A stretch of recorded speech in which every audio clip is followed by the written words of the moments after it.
주옵소서. 능력으로 임하여 주옵소서. 기름으로 역사하여 주옵소서. 하나님 아버지 주의 영광을 나타내 주시고 하나님 아버지 눌린 자들을 자유케 하시며 상한 자들을 치유하시며 복음의 진리 안에 자유케 되도록 은혜를 부어주시옵소서.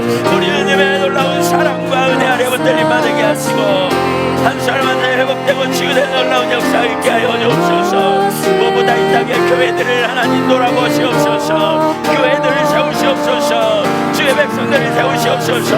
하나님 나라와 영광을 위하여 세우시옵소서. 아버지의 뜻이 이루어지기를 원합니다. 오 할렐루야. 하나님 교회 가운데 눌려있고 주의 백성들이 하나님 아버지의 영적으로 눌려 타협하고 제가 길로 가고 있는 놀란 우리의 현실을 응실히 여겨주시고 주를 알게 하시고 주를 알므로 믿음의 세대로 나가게 일어나도록 강하게 하나님 일어서도록 은혜를 부어주시옵소서.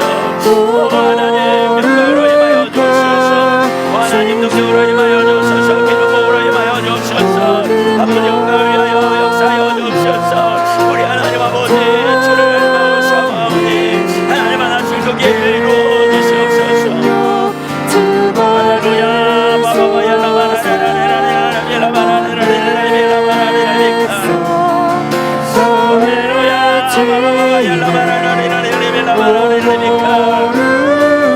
아멘. 주님 역사여 주옵소서. 주님 역사여 주옵소서. 주님 역사여 주옵소서. 주님 영광으로 임하여 주옵소서. 주님 은혜로 임하여 주옵소서. 아버지 열방의 교회들을 돌아보시옵소서. 이 땅의 교회들을 돌아보시옵소서. 아버지의 뜻을 이루시옵소서. 아버지 영광을 나타내 주옵소서. 주의 백성들 회복시키시고 치유하여 주옵소서. 새롭게 하여 주옵소서. 눌린 자들이 자유케 되도록 은혜를 부어주시옵소서. 우리 주님의 사랑을 더 알게 하여 주시고 믿음으로 반응하며 서도록 역사하여 주옵소서. 아멘. 감사합니다. 아버지의 영광으로 임하여 주옵소서. 기름으로 역사하여 주옵소서. 능력으로 역사하여 주옵소서. 감사합니다. 하나님 감사합니다.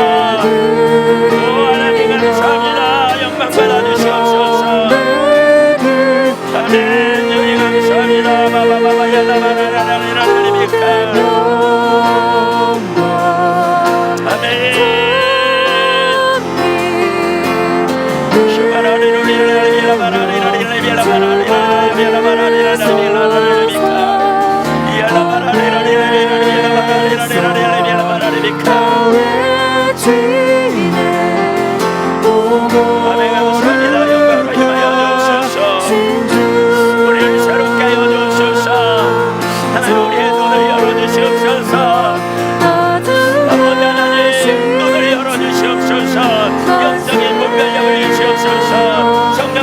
명하여 주옵소서.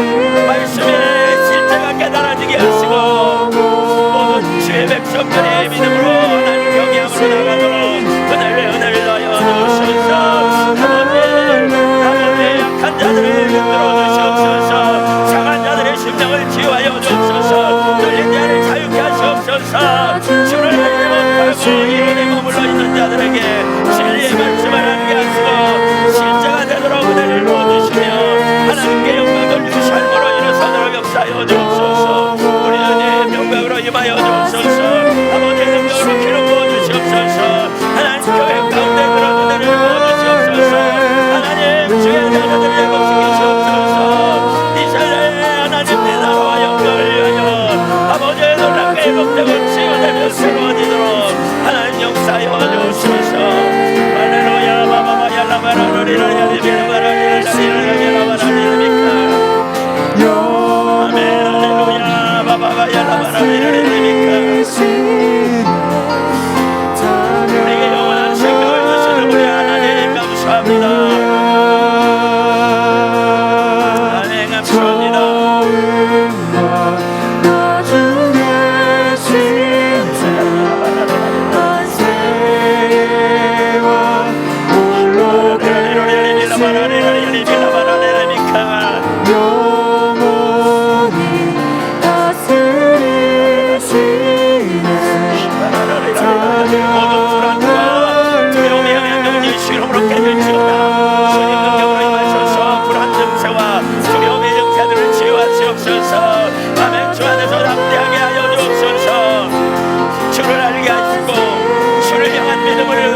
담대히 일어서게 하시며 하나님 나라 영광을 위하여 나아가도록 주님 교회들을 그렇게 세워주시고 주의 백성들을 그렇게 세우시며 아버지 영광을 나타내 주옵소서. 오 우리 하나님 역사하여 주옵소서.